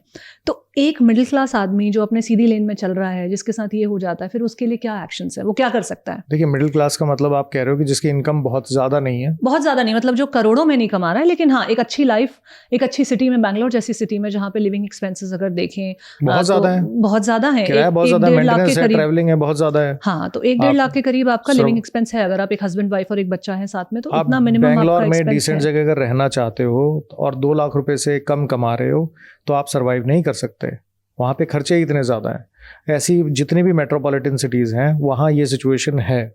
और इस तरह की सिचुएशन में जब आपके ऊपर बर्डन होता है तो हस्बैंड के ऊपर सिर्फ बर्डन एक नहीं होता है, उसके ऊपर अलग अलग बर्डन है। पहला बर्डन तो उसका लिटिगेशन का है, दूसरा पुलिस का है, क्योंकि पुलिस भी पैसे मांगती है। ज़रा सी कंप्लेंट आती हो तो कहते हैं कि तू तो हस्बैंड है, या तो तू बेल करवा, नहीं तो तुझे अरेस्ट करेंगे, या कुछ ना कुछ अंडर द टेबल कुछ पैसे दे। उसके बाद अपने लॉयर का तो जो चल रहा है, उसके अलावा उसको जॉब छोड़ के, अपनी ड्यूटी छोड़ के कोर्ट की डेट अटेंड करना, पुलिस स्टेशन जाना, वो सारा काम करना पड़ता है। फिर ये देखो कि वाइफ ने जो एलिगेशन झूठे लगाए हुए हैं उसके हिसाब से फैमिली के बाकी लोगों को कैसे सेफगार्ड करूँ, माँ को कैसे बचाऊँ, बाप को कैसे बचाऊँ, भाई को कैसे बचाऊँ। स्पेशली कई बार जो भाई इंडिया में रह नहीं रहा, जापान में रह रहा है, लेकिन शादी में आया था, तो वाइफ ने तो बोला कि शादी के टाइम पे भी ऐसे बोल देती है कई बार कि शादी में जब हमारी विदाई हुई, मैं घर पे आई तो आने के बाद हमारी एक छोटी रस्म हुई, मैं अपने रूम में गई, पीछे से मेरा जेठ आया, उसने मुझे छेड़ दिया। ऐसी भी एलिगेशन होती है, उसका कोई प्रूफ तो होता नहीं है। लेकिन जब disgruntled wife is the worst enemy, तो ये सिचुएशन होती है। अब इस तरह की सिचुएशन होने के बाद जब कोर्ट में जाते हो और वहाँ मेंटेनेंस ऊपर से आ जाए, चलो मेंटेनेंस आदमी पे भी कर दे, चलिए मान ली बच्चा है, आपको थोड़ा देना चाहिए, it is your moral duty as well. लेकिन वाइफ बोलती है कि मैं बच्चे से मिलने नहीं दूंगी तुझे, और उसके लिए फिर गार्जियनशिप का अलग से केस करो। हर केस के अलग प्रोज एंड कॉन्सिक्वेंसेस हैं। आपके जो हर केस का एक्सपेंस है वो अलग है, हर केस की डेट जनरली अलग लगती है। तो हर केस अपने आप में एक हेडेक है, एक बीमारी है। उसके बाद अगर इफ़ देयर आर हस्बैंड्स, आप अच्छा मैं एक क्वेश्चन आपसे पूछता हूँ। गार्जियनशिप का जब केस होता है, मैंने जो हम देखते हैं, तो लॉ ये बोलता है कि छोटा बच्चा है तो माँ के पास रहना चाहिए, और अगर बच्चा माइनर है तो जनरली जो कस्टडी है वो माँ को ही मिलती है। माइनर मतलब 18 ईयर्स 18 से कम का है, 5 साल का, 6 साल का बच्चा है। मैं कहता हूँ कि अगर मान लीजिए 100 केसेस होते हैं, 100 में से 95% केसेस में जो कस्टडी है वो माँ को मिलेगी, माँ के पास रहेगी। क्या इसका मतलब है कि 95% हस्बैंड जो है यानी फादर जो है वो ख़राब है, बिल्कुल ही बच्चे से बिल्कुल प्यार नहीं करते, बच्चे को संभाल नहीं सकते? That can not be the situation. 50-50 कर लो, 60-40 कर लो, 70-30 कर लो यार, 95 to 5% तो नहीं हो सकता ना। I have seen husband the fathers जो अपने बच्चे से बहुत अटैच्ड हैं, लेकिन 5-5 साल अपने बच्चे की शक्ल नहीं देखी, कोर्ट से ऑर्डर कर लेते हैं विजिटेशन राइट के, वाइफ एक सिटी छोड़ के दूसरी सिटी में जाकर रहने लग जाती है। अब आपका ट्रैवलिंग और बढ़ गया, अब कैसे जाओगे? आपको सारा काम छोड़ना पड़ेगा। जब वाइफ अपनी पे आती है तो वो पूरे घर को बर्बाद कर सकती है, और कानून इस तरह का है कि वो बर्बाद कर देती है। और उनको फिर ऐसी गाइडेंस भी मिलती है क्या? इसमें जो लॉयर्स होते हैं, जो उनकी तरफ से उनके लॉयर्स हैं, वो तो ऑब्वियसली उनको सपोर्ट करेंगे और उनको बताएंगे कि आपको कैसे कैसे रास्ता लेना है, जो आप डिमांड्स कर रहे हैं उनको पूरा करने का। तो इसमें लॉयर्स का कितना रोल है? देखिए, unfortunately there are bad apples everywhere. लेकिन जो एलिगेशन लगती है, अगर कोई लॉयर किसी को बोलता भी है कि भाई आप ये एलिगेशन लगा दो, तो उसमें भी आपकी खुद की मॉरल और एथिकल ड्यूटी तो है। जिस घर में आप रहते थे, आपको सोचना तो पड़ेगा कि अगर आप किसी के साथ बैठे हो, किसी के साथ रहे हो सिचुएशन में, तो आप किस लेवल तक जाना ही क्यों है। अगर जो वाइफ है बहुत ज़्यादा रिवेंज से भरी हुई है, वेंजेंस से भरी हुई है, नफरत से भरी हुई है अपने इन लॉज को लेकर, अब वो जस्टिफाइड है या नहीं है उसके ऊपर हम बात नहीं कर रहे हैं, लेकिन वो भरी हुई है इस नफरत से। और फिर उनके लॉयर्स, क्योंकि उनको भी लॉ की इतनी नॉलेज नहीं होती है, वो लॉयर्स के पास जाती हैं और फिर डिसाइड करते हैं किस तरह से इसका प्लान हमें करना चाहिए कि हम वहाँ से एलिमनी भी ले लें, मंथली मेंटेनेंस भी ले लें और उनको थोड़े टाइम तंग भी करें। देखो, अगर आप रिवेंजफुल होने की बात कर रहे हो तो द क्वेश्चन है कि रिवेंज किस बात का है, किस बात का रिवेंज है? जब शादी होती है, शादी ऐसा तो नहीं है कि आपने आंख बंद करके शादी की है। अगर आप बोलते हो कि शादी में इन लोगों ने कोई डाइवोर्स में डाउरी क्लेम की है या कोई इलीगल डिमांड की है, मत करो शादी। शादी हो गई, उस टाइम सोसाइटी को दिखाने के लिए हमने करोड़ों रुपए खर्च कर दिए। खर्च करने के बाद जब आप उस घर में गए, देखो चाहे अरेंज मैरिज हो या लव मैरिज, कुछ टाइम लगता है एडजस्ट होने में। अगर हम बोलते हैं कि बहू को एडजस्ट होना, तो साथ में परिवार के 5 लोग और भी होते हैं जो नए मेंबर के हिसाब से एडजस्ट होते हैं, उसमें टाइम लगता है, पेशेंस है नहीं। उसके बाद आप किसी ना किसी चीज़ की वजह से, किसी ना किसी वजह से आपने डाइवोर्स तक पहुंच गए। आप बोलते हो मेरे साथ गलत हुआ, लेकिन गलत का कोई पैमाना नहीं है। किसी चीज़, आदमी के लिए कोई छोटी चीज़ बहुत बड़ी लग सकती है, किसी के लिए बहुत बड़ी चीज़ जो है वो छोटी होती है। लेकिन जब वो लॉयर के पास पहुँचती है, पुलिस के पास पहुँचती है कि मुझे सबक सिखाना है, ऐसा क्या गलत हो गया कि वो आपको सबक सिखाने की पूरे घर को जेल करवानी है? ठीक है यार, शिट हैपेंस, गलती किसी के साथ भी हो सकती है, प्रॉब्लम किसी के साथ भी हो सकती है। घर से निकले, एक्सीडेंट हो गया, मान लो, ठीक है। प्रॉब्लम ये है कि हम यही नहीं मान के राजी कि हम गलत खुद भी हो सकते हैं। ताली कभी एक हाथ से नहीं बजती है। अगर सामने से किसी ने बोला है तो हो सकता है इधर से भी कोई ना कोई चीज़ रही हो। जिस लेडी के साथ गलत हो रहा है, जिसके साथ किसी ने भी गलत किया, ऑब्वियसली एज पर लॉ उन लोगों के अगेंस्ट कार्रवाई होनी चाहिए, उनके अगेंस्ट जो सज़ा का प्रोविजन है वो होना चाहिए। लेकिन जहाँ झूठे एलिगेशन लगते हैं, वो झूठे एलिगेशन की कोई लिमिट नहीं होती है, और उस सिचुएशन में आदमी खुद को बचाने की कोशिश करता है। और जो घर बर्बाद करने की जिस पे आप बात कर रहे हो, वो घर बर्बाद कैसे होता है, बड़ा सिंपल सा है कि अगर कोई बहू आके ये बोलती है कि मैं घर में अकेली थी, रात को मेरे ससुर जो है आज से 4 महीने पहले दारू पी के आए और उन्होंने ज़बरदस्ती मेरे साथ ऊपर लेट गए और ज़बरदस्ती की मेरे साथ। अब आप 4 महीने बाद FIR कराओगे, मेडिकल प्रूफ होता नहीं है। मोबाइल टावर लोकेशन निकालोगे, ससुर तो उसी घर में रहता, वहीं निकलेगा, कहीं जाएगा नहीं। और उसके बाद जब वो जाके पुलिस में जाके कार्रवाई करती है तो पुलिस इज बाउंड की FIR रजिस्टर करे, वो कुछ कर ही नहीं सकते बेचारे। अब FIR रजिस्टर हो गई, वो बोल रही है कि इसने किया था, वो कह रहा है मैंने नहीं किया था, तो मानी किसकी जा रही है? मानी उसकी जाएगी, लड़की की। ससुर को जेल भी हो सकती है, एंटीसिपेटरी बेल भी लेनी पड़ सकती है, और सारा कुछ होने के बाद चार्जशीट भी फाइल होती है। चार्जशीट फाइल होने के बाद केस भी लड़ना पड़ेगा। जब वो लेडी इस तरह की एलिगेशन लगाती है तो समाज में क्या बात जाती है उस बूढ़े आदमी के अगेंस्ट? कैसे करेगा? आपके पास फाइट करने के लिए, देखो किसी चीज़ का होना आप प्रूव कर सकते हो, उसके लिए देयर आर वेज कि कैसे होगा। बाहर धूप निकल रही है, आप टाइम दिखा सकते हो, 100 चीज़ें हैं। लेकिन अगर आप बोलो कि इस टाइम रात नहीं है, नेगेटिव प्रूव करने की बात करते हो, तो उसमें फिर आपके घोड़े खुलेंगे। आपको बहुत कोशिश करनी पड़ेगी, आपको मेहनत जो है दुगनी तिगुनी करनी पड़ेगी। और चौथा, जब आप डिफेंस की बात करते हो कि ये तो झूठ बोल रही है, और कोर्ट में जाते हो देखो तो ये तो झूठ बोल रही है, पुलिस के पास गए, फॉर एग्जाम्पल आपने बोला कि मेरे पास प्रूफ है कि ये बिल्कुल झूठ बोल रही है और ये मेरे प्रूफ आप रिकॉर्ड पे ले लो, तो मेजॉरिटी पुलिस वाले क्या बोलेंगे कि नहीं अभी नहीं, कोर्ट में दिखाना, जाओ। अब आपको मन में ये है क्योंकि आपको लॉ नहीं पता, आपको नॉलेज नहीं है, आप करोगे कोर्ट में जाएंगे, देखो हम बताएंगे इसको कि इतना झूठ बोल रही है। चार्जशीट फाइल हो गई। Now the documents which were never on record were never taken on record by the police. अब आप बोलते हो जी हमें डिस्चार्ज कर दो, ये तो झूठ बोल रही है, कागज है। Court is bound by law. वो कहता है कि जब चार्जशीट का पार्ट ही नहीं है ये, I can not read those documents. अब आपका डिफेंस एविडेंस का नंबर आएगा तब देखना, आप कहोगे जी डिफेंस एविडेंस का नंबर कब आएगा? वो आएगा 8 साल बाद। 8 साल? 8 साल बाद। पहले प्रोसिक्यूशन एविडेंस चलेगा, लड़की की गवाही होगी। अब मैं आपको प्रोसेस समझाता हूँ। चार्जशीट फाइल हो गई, चार्जशीट फाइल होने से पहले 2-3 महीने आपकी इन्वेस्टिगेशन चली होगी, उसके बाद कॉग्निजेंस लिया जाएगा, उसमें 2-3 डेट लग जाएंगी, 2 डेट लग जाएंगी, एक भी लगती है। उसके बाद आपके चार्ज पे आर्ग्यूमेंट होंगे, हो सकता है उसमें 2-3 डेट लग जाए।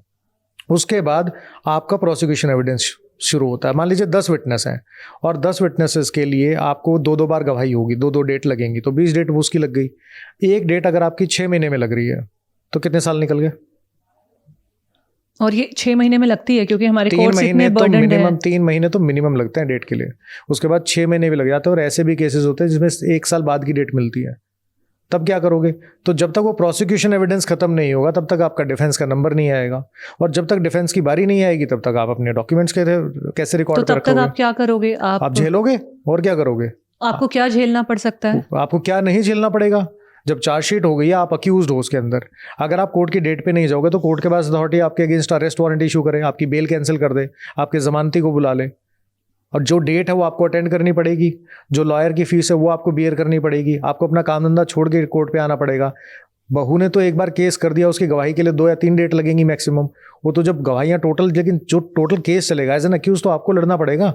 अगर आप वहाँ नहीं खड़े हो तो आपके अगेंस्ट कार्रवाई हो सकती है, and that is because law, courts are bound by law, जो कि हमारी पार्लियामेंट ने बनाया है, चेंज होना चाहिए उसको। लेकिन अब करोगे क्या? आपके पास ऑप्शन नहीं है ना लड़ने के अलावा। तो जो आप ये मुझे बता रहे हो, जो लॉयर्स होते हैं, पुलिस होती है, इतनी एक्सपीरियंस होती है, ये इस तरह के केसेस रोजमर्रा में देखते हैं, तो उनको देखने से भी समझ में आ जाता है कितना सच है कितना झूठ है। जब आप एक काम कर रहे होते हैं तो आपका एक तजुर्बा, एक एक्सपीरियंस भी होता है। मैं जो काम कर रही हूँ उसमें मेरा एक्सपीरियंस है, आप जो काम कर रहे हैं उसमें आपका एक्सपीरियंस है। तो फिर जब इनको भी पता होता है कि ये मैटर में फेक एलिगेशंस हैं, तो ये लोगों के हाथ में कितनी चीज़ें होती हैं? देखिए, फेक एलिगेशन का मैं आपको बताता हूँ, एक इंसिडेंस बताता हूँ। मान लीजिए पुलिस को अंदाज़ा हो गया कि लड़की गलत बोल रही है, बहू गलत बोल रही है, और वो उसको बोलते हैं कि तू झूठ बोल रही है। वो जाके अगले दिन DCP को, DSP को कंप्लेंट फाइल करती है कि इन्वेस्टिगेटिंग ऑफिसर मुझे धमका रहा है और कह रहा है तू झूठ बोल रही है और कार्रवाई नहीं कर रहा है, इसके खिलाफ कार्रवाई कीजिए। वो नेशनल कमीशन ऑफ वुमेन में कंप्लेंट डालेगी कि IO जो है मुझे सपोर्ट नहीं कर रहा, मेरे खिलाफ मुझे धमका रहा है, कह रहा है कंप्लेंट वापस ले लो और इसके खिलाफ कार्रवाई कीजिए। डिपार्टमेंटल इंक्वायरी उस इन्वेस्टिगेटिंग ऑफिसर की खुल जाएगी, इन्वेस्टिगेटिंग ऑफिसर चेंज हो जाएगा। उसके बाद वो लड़की बोलती है, जो ह्यूमन राइट कमीशन है वहाँ फाइल करेगी, वो पीएम हो जाएगी, वो कोर्ट में एप्लीकेशन लगाएगी कि देखो पुलिस वाले मुझे धमका रहे हैं, मेरे खिलाफ कर रहे हैं, वो भी उन्हीं पुलिस वालों के अगेंस्ट कार्रवाई शुरू हो जाएगी। बात सिर्फ इतनी है कि पुलिस वो कहती है कि अपने ऊपर से पल्ला झाड़ो, कोर्ट में भेज दो, बात खत्म।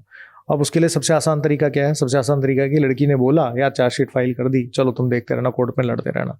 वो भी क्या करें बेचारे, और वो दे आर ऑलरेडी ओवरबर्डन। वो मर्डर केस सॉल्व करेंगे या वो मैट्रिमोनियल केस सॉल्व करेंगे? और जो उनके लॉयर्स होते हैं जिनको पता होता है कि मेरा क्लाइंट फेक एलिगेशंस लगा रहा है, वो लॉयर्स क्या करते हैं? Are they corrupt?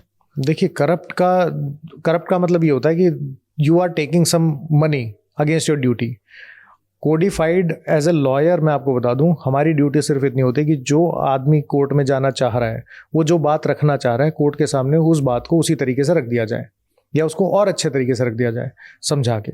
At the end of the day it is that person जो कहता है कि मुझे ये अपने ससुर पे एलिगेशन लगानी है। अगर डॉक्टर के पास जाते हो और आपको पेट में दर्द है, डॉक्टर कहता है नहीं तो आपकी तो कीमोथेरेपी करनी पड़ेगी, कैंसर है नहीं, आप करवाओगे क्या? नहीं करवाओगे। क्यों? क्योंकि आपको लगता है कि मेरी बॉडी के ऊपर नेगेटिव इफेक्ट पड़ेगा। तो अगर कोई भी आदमी, कोई रिश्तेदार अगर आपको बोल देता है, आप देखते हो कि एवरी डे हर तीसरे घर में मैट्रिमोनियल इशू चल रहा है।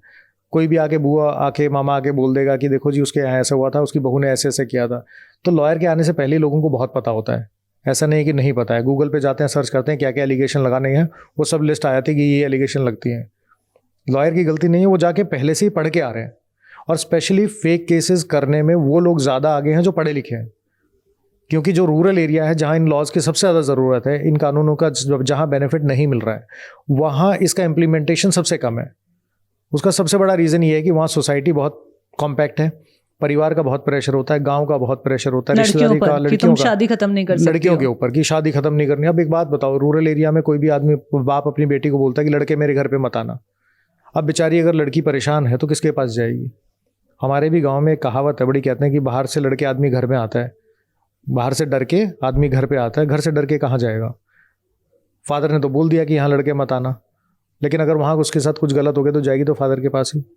फिर फादर बोलता है कि हमारी इज्जत की बात है, हम इसकी दूसरी शादी कैसे कराएंगे, एक में ही हम इतने मतलब दब गए हैं सारा खर्चा करते करते। उनको अपना देखना होता है। फिर उनके बेटों की जो बहुएं हैं वो सोचेंगे कि भाई ननद घर पे क्यों बैठी हुई है, तो वहाँ का प्रेशर अलग तरह का है। वहाँ फीमेल्स को जहाँ इनकी ज़रूरत है वहाँ बेनिफिट उतना नहीं मिल रहा है।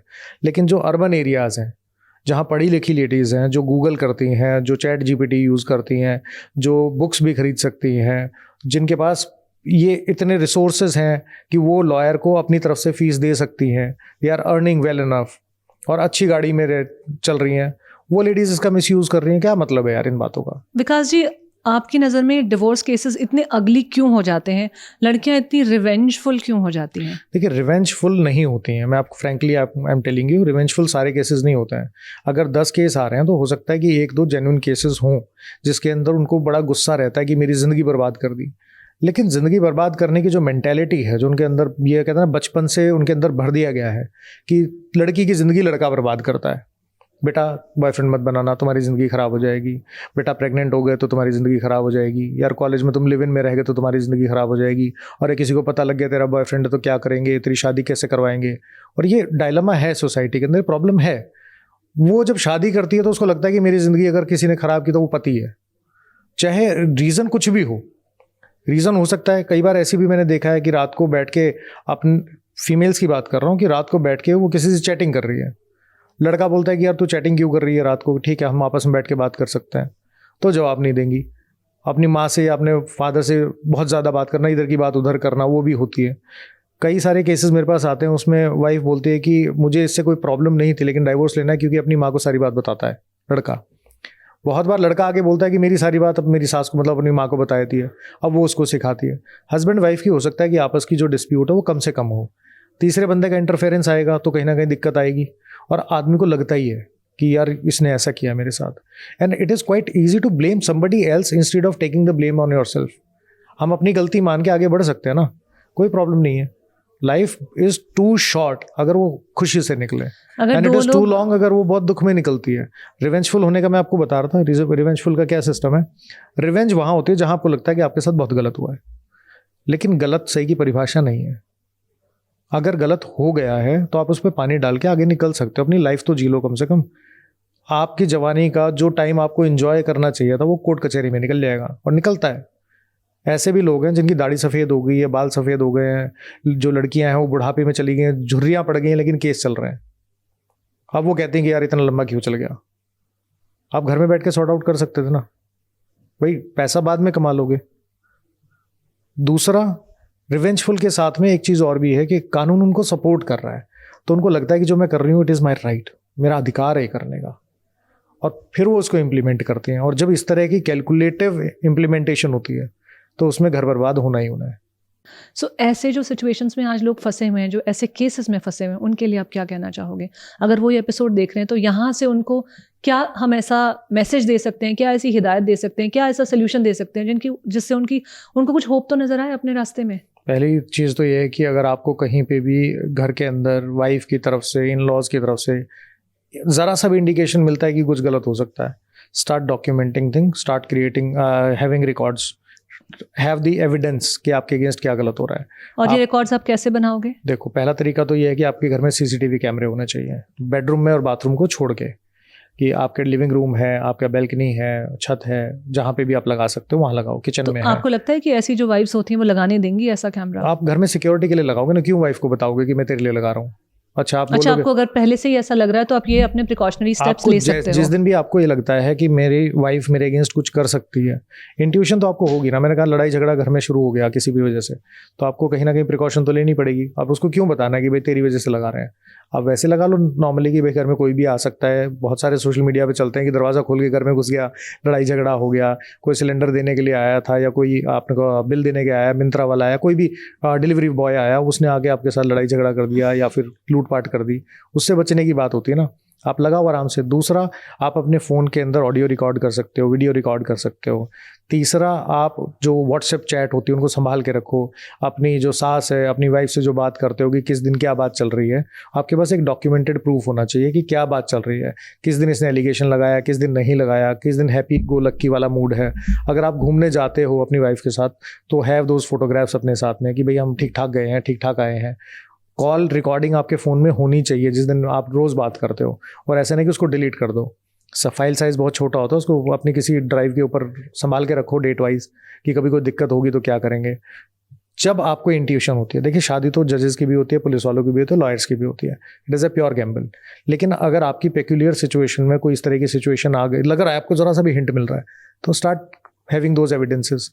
दूसरा, आपके पास एविडेंस होने के बाद में अगर एक बार ये एक लीगल बैटल शुरू हो गई तो don't give up on your life, क्योंकि लाइफ जो वो एक बार मिली है और एक बार ही ख़त्म होगी। फाइट, क्योंकि आपकी फाइट हो सकता है आने वाले बाकी हस्बैंड्स और बाकी फैमिली के जो लोग हैं, आने वाले जो केसेस हैं उनमें हेल्प करे। लेकिन फाइट में तो खर्चा भी लग रहा है, आपके पास पैसे भी नहीं है, फैमिली भी हरास हो रही है। उनको, अगर आपकी फैमिली आप पर डिपेंडेंट है तो आप उनको भी नहीं सपोर्ट कर पा रहे हो, वो हरास अलग हो रहे हैं, वो भी आपको कुछ हो सकता है ताने मारें या शायद आपको सपोर्ट करें। एक इमोशनली और फाइनेंशियली कैसे बैटल करें इसको? इमोशनली और फाइनेंशियली बैटल कर इसको लड़ने का जो तरीका है, इमोशनली और फाइनेंशियली लड़ने का जो तरीका है वो बहुत सिंपल है कि आप अपनी इनकम बढ़ाते चलो, और जब आपको लगे कि किसी भी तरीके से ये सिचुएशन हो सकती है कि वाइफ मुझसे इस इनकम का पार्ट ले लेगी, तो उस इनकम को अपने नाम पे लेने की बजाय, जैसे एक फेमस क्रिकेटर ने किया था, अपनी माँ के नाम पे लेना शुरू कर दो, बाप के नाम पे लेना शुरू कर दो, भाई के नाम पे लेना शुरू कर दो। आपके पास नेगोशिएट करने के लिए कुछ होना चाहिए।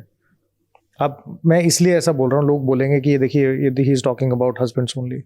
मैं इसलिए बोल रहा हूँ क्योंकि अभी इंडिया में एक नया ट्रेंड शुरू हुआ है। वो ट्रेंड ये है कि पहले क्या करते थे कि जब लड़के से शादी की बात करते थे वो कहते थे कि लड़का क्या करता है जी, अमेरिका में जॉब कर रहा है, अच्छा पैकेज है, चलो बहुत अच्छी बात है। अब लड़की की शादी करवा देते हैं, लेकिन अब एनआरआई हस्बैंड्स की शादियां बहुत टूट रही हैं, क्योंकि इंडिया का लिविंग कल्चर जो हमारा सोसाइटल कल्चर है और जो अमेरिका में रह रहा है उनका कल्चर बहुत डिफरेंट हो गया है। वो वहाँ ढल गए हैं उस चीज़ में। वाइफ कई बार एडजस्ट नहीं कर पाती, हस्बैंड कई बार वाइफ के साथ एडजस्ट नहीं कर पाता, तो डाइवोर्स हो रहे हैं। अब वो यहाँ से मेंटेनेंस का केस फाइल करती है, अमेरिका में एग्जीक्यूट नहीं होता। तो अब क्या हो रहा है कि शादी में जब रिश्ते की बात आती है वो कहते हैं कि लड़का तो जो कमा रहा है, इसकी तो नौकरी कभी भी जा सकती है, हो सकता है इंडिया ना आए, ये देखो इसके माँ बाप के पास कितने एसेट्स हैं, इसके घर में और क्या क्या चीज़ें हैं। लड़की उन पर भी क्लेम कर सकती है। लड़की जो है वो क्लेम तो किसी भी चीज़ पे कर सकते हैं, मांगने के लिए तो आप चांद मांग लो, लेकिन जो माँ बाप की प्रॉपर्टी होती है उसके ऊपर, यानी सास ससुर की जो प्रॉपर्टी है उसके ऊपर बहू का कोई राइट नहीं है जब तक वो जिंदा है। जब तक हस्बैंड जिंदा है तब तक भी कोई राइट नहीं है। लेकिन ऐसे सिचुएशन में जब बहू अपनी बात पे आती है तो ससुर के अगेंस्ट रेप के एलिगेशन लगा देती है कि इसने मेरे साथ रेप किया था, और उस सिचुएशन में ससुर अपनी जान बचाएगा, अपनी इज्जत बचाएगा, या अपना घर बचाएगा, या अपना पैसा बचाएगा, ये सिचुएशन होती है। तो उसमें फिर आपको थोड़ा सा प्रिकॉशनरी मेजर लेने पड़ते हैं। लगे कि हाँ बहू के साथ हमारी अनबन शुरू हो गई है, नेवर इग्नोर दैट, चाहे वो एक बार हो या 2 बार हो। अलग रहना शुरू कर दो, भेज दो कहीं और, जाओ किराए पे रहो, हम नहीं रह सकते, भेज दो घर, कहीं दूसरा घर ले लो, बहुत अच्छा है। आप दूर रह के भी अगर शांति के साथ रह सकते हो, एटलीस्ट हस्बैंड वाइफ की लड़ाई हस्बैंड वाइफ के बीच में रह जाए, उसमें बाकी लोग ना पिसें। तो आप क्या दूर रहना, अपनी फैमिली से अलग रहना सोल्यूशन है लड़कों के लिए? सॉल्यूशन वो भी नहीं है। देखिए समझिए मेरी बात, किसी सिचुएशन में सॉल्यूशन हो सकता है। अगर आपने ऑफिशियली अपना जो रिलेशनशिप है माँ बाप ने बच्चों के साथ देखा कि भाई हम ये घर में प्यार से नहीं रह सकते, तो it is better to stay away. लेकिन ऐसा भी है कि जहाँ घर में जो बहुएं हैं और जो माँ बाप हैं, जॉइंट फैमिली में भी अच्छे से रहते हैं, पांचों उंगलियां बराबर नहीं होती। You have to take your decision based on the circumstances, based on the facts और based on the disputes in your family. ये नहीं है कि मैं जो बोल रहा हूँ वो जनरलाइज्ड है। नहीं, जनरलाइज नहीं है, लेकिन आपने कहा कि वो उन्हें अपने आप से अलग कर दो ना उस टाइम पे, क्योंकि डोमेस्टिक वायलेंस का केस होगा बाद में, तो एटलीस्ट डोमेस्टिक वायलेंस का केस होगा तो आप बोल सकते हो ना, तो अलग रहते हैं जी, हमारे पास से 2 साल 3 साल से अलग रह रहे हैं, हमारा क्या लेने देना इन सब चीज़ों से। At least you should have something in your court वो बिलीव करती है, मतलब किराया, अच्छा रेंट एग्रीमेंट होगा, नहीं वो सब ठीक है, बट क्या कोर्ट ये नहीं कह सकती कि जब आप फेस्टिवल्स पे जाते हो तब आपके साथ मारपीट होती है या वायलेंस का केस होता है, या क्योंकि लड़कियां तो इस तरह के एलिगेशन ही लगाती है ना। कोर्ट कुछ नहीं कहती, कोर्ट तो एक एलिगेशन आएगी, दूसरा काउंटर एलिगेशन आएगा, रिप्लाई आएगा, उनके पास तो कागज जाते हैं। जिस दिन का एलिगेशन लगाया उस दिन ना तो जज साहब आपके घर पे हैं, ना पुलिस वाला आपके घर पे, ना आपका लॉयर आपके घर पे। वो स्टोरी उनको कौन बताएगा? कागज जाते हैं ना। डॉक्यूमेंट कौन क्रिएट करता है? या तो हस्बैंड करेगा या वाइफ करेगी। वो लिखित में देंगे, वो कागज कोर्ट में जाएंगे, कोर्ट कहता है कि हाँ हो सकता है सच बोल रही हो सकता है झूठ बोल रही हो, चलो ट्रायल करके देखेंगे पूरा। अब ट्रायल का प्रोसेस ही अपने आप में बहुत लेंदी प्रोसेस है, वो अपने आप में ही जानलेवा प्रोसेस है। मैं आप लोगों को एक बात बोलता हूँ कि हॉस्पिटल में अगर आप चले गए तो हॉस्पिटल में तो एक आदमी क्या आता है कि एक बार मर गया बात खत्म। कोर्ट में तो जिसके अगेंस्ट झूठी एलिगेशन लगी है, जो झूठा केस झेल रहा है, वो हर डेट पे मरता है। उसकी सुनवाई हो गई, रिलीफ नहीं मिला तो मर गया, सुनवाई नहीं हुई तो मर गया। विकास जी, एक शॉर्ट लिव्ड शादियों की हम बात कर रहे थे, जो शादियां बहुत लंबे समय तक नहीं चलती हैं, उसमें एक लड़की अपने हस्बैंड की क्या क्या चीज़ों की एंटाइटल्ड है? पहली बात तो मेंटेनेंस क्लेम कर सकती है उसकी इनकम के ऊपर। सपोज कीजिए शादी 2 महीने में टूट गई, जो कि आजकल बहुत सारी इन्फ्लुएंसर वेडिंग्स और इस तरह की वेडिंग्स में हो रहा है। इन्फ्लुएंसर इसलिए कह रही हूँ क्योंकि वो हमें देखने को सोशल मीडिया पे ज्यादा मिलता है, बाकी और भी बहुत सारे ऐसे केसेस हैं जो नॉर्मल लोगों के साथ भी हो रहे हैं। आप मान के चलिए कि शादी अगर 24 घंटे की है, आप छोड़ दीजिए 2 महीने, 24 घंटे की शादी है, तो शादी होती है मेंटेनेंस का राइट उसका क्रिएट हो जाता है, रेजिडेंस का राइट उसका क्रिएट हो जाता है, नहीं उसके सर पे छत होनी चाहिए। अगर वो एक बार घर पहुंच गई तो शेयर हाउस होल्ड है, मैट्रिमोनियल होम है, आप उसको राइट मिल गया कि उसमें रह सकती है, उसको नहीं निकाला जा सकता। उसके अगेंस्ट किसी तरीके का डोमेस्टिक वायलेंस नहीं होना चाहिए। अगर होगा तो प्रोटेक्शन ऑर्डर ले सकती है। उसके साथ कुछ गलत होगा तो वो मॉनेटरी रिलीफ ले सकती है। अगर वो घर में रहती है और घर के लोगों के अगेंस्ट वो रेजिडेंस राइट उसने क्लेम कर लिया, और उसके बाद घर वालों को ये भी ऑर्डर ले सकती है कोर्ट से कि जितने भी मेल मेंबर हैं वो कहीं और जाके रहें, मैं रहूँगी क्योंकि मेरे अगेंस्ट डोमेस्टिक वायलेंस हो रहा है। अगर वो ऑर्डर की कंप्लायंस नहीं होगी तो बाकी लोगों को जेल भी हो सकती है। I am mark my words. Stridhan जो उसका है, जो चाहे लड़के वालों ने दिया, चाहे लड़की वालों ने दिया, चाहे रिश्तेदारों ने दिया, जिस वो शादी में उसके पास हाथ में आ गया उसको मिला है, उसका राइट है कि वो उसको अपने पास रखे। अगर कोई भी उससे लेता है तो उसके अगेंस्ट वो FIR करवा सकती है। इसके अलावा अगर जो हस्बैंड है उसकी प्रॉपर्टी जो भी होगी, जो उसकी सेल्फ एक्वायर्ड प्रॉपर्टी है, हस्बैंड को अगर कुछ हो गया तो उसकी प्रॉपर्टी के अंदर she is class 1 legal heir, तो उसको राइट मिलेगा। जैसे अभी अतुल जी का केस की बात करें तो अब उनकी प्रॉपर्टी का क्या होगा? अतुल सुभाष की प्रॉपर्टी किसको जाएगी अब? देखिए, अतुल सुभाष जी ने अगर कोई विल नहीं की है तो उनकी प्रॉपर्टी जो है वो 3 लोगों में बंटनी चाहिए। एक, क्योंकि डाइवोर्स नहीं हुआ है तो उनकी wife, she is legally wedded wife, और जो अबैटमेंट टू सुसाइड का केस है उसमें कन्विक्शन के चांसेस मैं एम टेलिंग यू बहुत कम है। दूसरा, उनका जो बच्चा है उसका दूसरा राइट होगा। तीसरा, उनकी मदर का। फादर का उनकी प्रॉपर्टी में कोई राइट नहीं होगा। अगर उन्होंने कोई विल की है तो फिर विल को एग्जीक्यूट कराना पड़ेगा, प्रोबेट करना पड़ेगा, देखना पड़ेगा उसको क्या रहे। लेकिन father is not the class 1 legal heir, तो मदर, वाइफ एंड चिल्ड्रन। और इतना कुछ होने के बाद इतना She कुछ has a होने right. के बाद She has right. इतनी बड़ी उन्होंने एक वीडियो बनाई, इतने बड़े उन्होंने सुसाइड नोट लिखा, उसके बाद भी वाइफ का राइट है, लीगल एयर अभी भी वो ही है और उनका बच्चा She is one of the legal one of the heirs. Legal heirs and one is the mother. हाँ। अच्छा, हम शॉर्ट लिव्ड शादियों की बात कर रहे थे, ये छोटी शादियां जो चलती हैं, जो कुछ महीनों में टूट जाती हैं, क्या इसमें भी वाइफ एक बड़ी रकम की एलिमनी मांग सकती है? बिल्कुल मांग सकती है और मांगती हैं, बट क्यों? क्योंकि दे कैन, उनके पास राइट है। कानून बोलता है कि आप ये काम कर क्योंकि सकते हो। 4 महीने तक पहले तो उनकी जिंदगी कुछ और थी ना, वो अपने आप चली रही थी, चला रही थी, जो भी था। बट 4 महीने में ऐसा क्या हो गया कि उनको अब करोड़ों रुपए या लाखों रुपए महीने के देने पड़ेंगे? 4 महीने छोड़ो, मैं बार बार आपको बोल रहा हूँ, 24 घंटे की शादी में भी मांग सकती है, करोड़ों रुपए मांग सकती है। वो जो हस्बैंड के पास है वो तो मांग आपको सकती नहीं है। लगता कि इस तरह के लॉज एनकरेज कर रहे हैं ऐसे लड़कियों को जिनका इंटेंशन ठीक नहीं है कि आप ये काम करो? आप देखिए, लॉज इनकरेज नहीं कर रहे हैं, जो झूठी एलिगेशन लगाते हैं उनके अगेंस्ट एक्शन नहीं होता है। ये इनएक्शन जो है ये ज़्यादा परेशान करता है। अगर आप झूठी एलिगेशन लगा रहे हो और पुलिस वाले भी बोलते हैं कि आप झूठी एलिगेशन लगा रहे हो, भाई केस नहीं बनता, हम बंद कर देंगे। कोर्ट को भी अगर ये लगता है थोड़ा स्विफ्ट जस्टिस मिले तो आपको कहीं ना कहीं ये डर रहेगा कि हमें झूठी एलिगेशन नहीं लगानी है। और अगर एलिगेशन सच्ची है तो ऑब्वियसली जो कल्प्रेट होगा उसको सज़ा मिलनी चाहिए। सिचुएशन तो सिर्फ इतनी सी है, कानून है, उस कानून का या तो आप बदल दो या तो बोलो कि हस्बैंड के अगेंस्ट भी डोमेस्टिक वायलेंस हो सकता है, तो he can also be a victim of domestic violence. ऐसी कोई वाइफ नहीं है जो अपने पति के साथ डोमेस्टिक वायलेंस करती है। डोमेस्टिक वायलेंस 3 तरह का है, फाइनेंशियल, मेंटल और आपका फिजिकल। अगर वाइफ अपने हस्बैंड के ऊपर कोई गाली देती है उसको, तो that is also domestic violence. लेकिन वो डोमेस्टिक वायलेंस एक्ट में बहुत सारे राइट हैं उसके पास, हस्बैंड के पास, बेचारे के पास डाइवोर्स लेने के अलावा रास्ता नहीं है। Even court has gone to the extent कि वाइफ अगर अडल्टरस रिलेशनशिप में है, that is the worst kind of situation for any husband और वाइफ। यानी कि वाइफ का एक्स्ट्रा मैरिटल अफेयर है, अगर वाइफ का या हस्बैंड का एक्स्ट्रा मैरिटल अफेयर है, तो दोनों में से अगर वो एक दूसरे के साथ एक दूसरे को प्यार करते हैं, कनेक्शन है, तो that is the worst situation.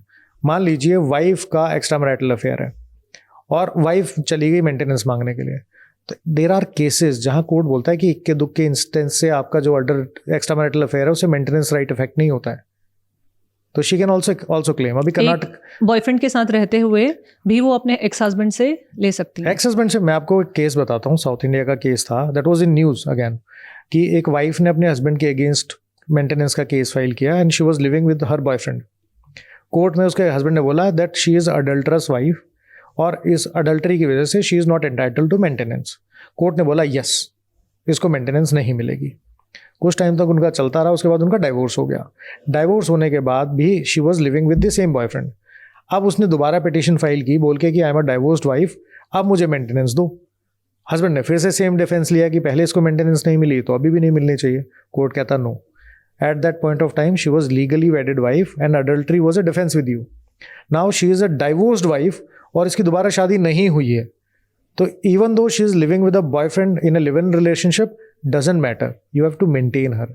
और उसके अगेंस्ट ऑर्डर हुआ है मेंटेनेंस का और वो मेंटेनेंस दे रहा है, उस टाइम दिया है उसने, बट क्या हुआ क्या नहीं, मतलब giving you the order. Order तो हुआ ना, तो आपको देना पड़ेगा and that is the law कि divorced wife is also entitled to maintenance. मैं अपने लॉज के बारे में जब ये जान रही हूँ, जो भी आपसे कॉन्वर्जेशन बहुत आई ओपनिंग भी है और साथ ही साथ थोड़ी डिस्करेजिंग भी है। मतलब किसके लिए? लड़कों के लिए और इनफैक्ट लड़कियों के लिए भी, क्योंकि बहुत सारी ऐसी लड़कियां हैं जो इन बैड मैरिजेस में फंसी हुई हैं, जेन्युइनली वायलेंस का शिकार हैं, उन तक जस्टिस नहीं पहुंच पाता, जिनकी वजह से लॉ बने हैं वो लड़कियां तो शायद कोर्ट तक भी नहीं पहुंच पाती हैं बहुत सारी, क्योंकि ज़्यादातर अब ये Tier 3 Tier 4 सिटीज़ में या छोटे गांव शहरों कस्बों में हो रहा है, तो उनके लिए जो लॉज बने वो तो उनको एक्सेस नहीं कर पाती हैं। और जो मिसयूज़ हो रहा है जिसके चक्कर में जो सीधे साधे लोग हैं और उनकी पूरी फैमिलीज़ हैं वो बर्बाद हो रही, तो it's very discouraging to see the state of our law.